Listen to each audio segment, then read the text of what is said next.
Got this gift of some plants last night. Before we plant them, we're quickly going into the vegetable garden, filling our bucket for the day. Try not to fill more than a bucket a day with the weeds, since we don't want to bore the pigs with what they eat. Give them some veg every day. I think within a week this place will probably be empty if we just pull out a bucket every day. The other thing that we're going to do is, once we remove the bucket of weeds, every day we're going to add a bucket of worm castings to the garden and see what difference that will make. So this was our gift. Last night somebody brought it for me. This I've been looking for weeks. Carbolus edulis. It's got loads of medicinal uses, including relieving of stomach cramps, sore throats if you gargle with it. And so how you plant it, just put all of this below the ground. That will then sprout roots, and then this you can put on cracked lips, get a little juice in there, and you can use it for loads of other medicinal uses. The reason why we're using it is because we need a ground cover that's drought hardy and that can be used for something. We planted veg around our trees, but in the fruit forest the vegetables don't do that well because we struggle to water them every day. So we needed a ground cover that can be used for multiple purposes, but is also drought tolerant. And so this is one of our newest ones, but we will also be looking at loads of other drought tolerant ground covers. Ended up planting these on every valuable tree. So this is a pomegranate growing there in the back, and at every single valuable tree we ended up planting them. There's another pomegranate here. See the new life coming.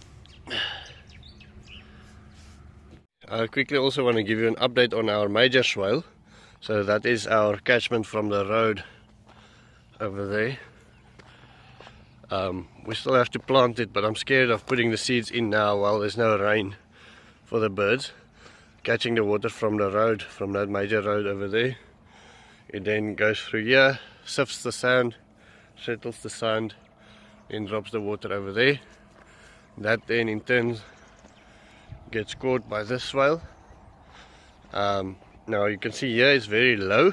It's because we use the landscape to lift up. It's coming up from there here. Even though the swale is lower, it will almost see no water. Then we go down a little bit in the landscape into the swale, and this is now what it looks like. So we repaired it. We're still working on an idea of doing the spillway and armoring it. We still do have loads of rocks. Maybe use that as the bank. The thing is, this is now quite a thing to see exactly where the lowest point is. It's been a couple of years since I laid down the swale with the dumpy level. So to find the weakest spot or the lowest spot now is going to be a story. But anyway, so here we repaired it. This is it entering into the dam here. The reason why we want to do the spillway is because the swale breaks. It fills up completely. The water runs all the way back there. This is the dam. Fills up here. This is maybe about my height. I would say 1. I don't actually know how long I am. Maybe 1.8. Maybe 1.7 around there. Anyway, so here, this swale on this side, this is the reason why you shouldn't just eyeball the swale. This is what we built back then without the dumpy level. And it fills up nicely if you dig it deep enough. But this is the correct swale over here where Lucas is working. So I want to show you something quickly. From the dam we made a little bump up and then down in the swale. Now this serves as a sort of one-way valve. So once the dam fills up, the water comes, pushes over this wall into the swale. Once it's in the swale and the sun starts baking and what, the dam starts emptying. The water from the swale then doesn't run back into the dam. It stays in the swale because now it can't come over this heap again. So it's sort of a one-way valve in a swale, if you will. Right, so here we made the swale deeper over the last couple of days. Every time I'm not here to micromanage anything, I let the guys dig in the swale. And so here, it's running next to our scrapyard. I'm a little bit ashamed of it, but it's very useful on the farm. And so here we are repairing more holes in the swale. This might be, at the end of the day, probably where the spillway would be best. Except I want to lift the water a little bit up. I know the banks of a swale isn't supposed to be holding water back, but when you have those thousands and thousands of liters, it feels so bad to let them out. So while I give you some time to hit that little subscribe button and to leave a comment, because I work for comments, I quickly want to show you two cool things.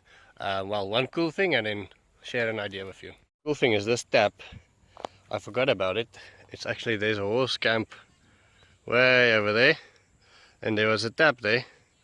And instead of back then making a joint in the hose pipe, I said let's put in a tap. So I put in this tap, I started running the water. I thought let's have a drink, and I realized it's very hot.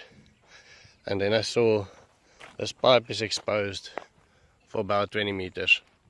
So using electricity to heat up water in this country is almost unnecessary. There's so much potential in solar heated water. Next cool idea that I want to share with you is there's a guy called Zachariah. I'm gonna butcher his name, but it's a guy, Zachariah Piri in Zimbabwe. He unfortunately passed away, but in his book Brad Lancaster talks about him quite a bit. And what he did is he took swales that the government put back in there. It was actually more drainage ditches, and he dug fertility pits in them. So every how many meters ever he would dig a pit. And I'm thinking of maybe in this swale dig every year and there a pit that's maybe a meter or 2 meters deep. On the Greening the Desert site, Jeff Lawton built these pits 2 meters deep, fill them with thorns, and he says he believes there's rainforest soil down there. So I wonder if I dig pits here 2 meters deep, fill them with soil, plus they're in a swale, so they will receive quite a bit more water, if they will also turn into rainforest soil. That is the end of my story. I will see you tomorrow. Have a wonderful day.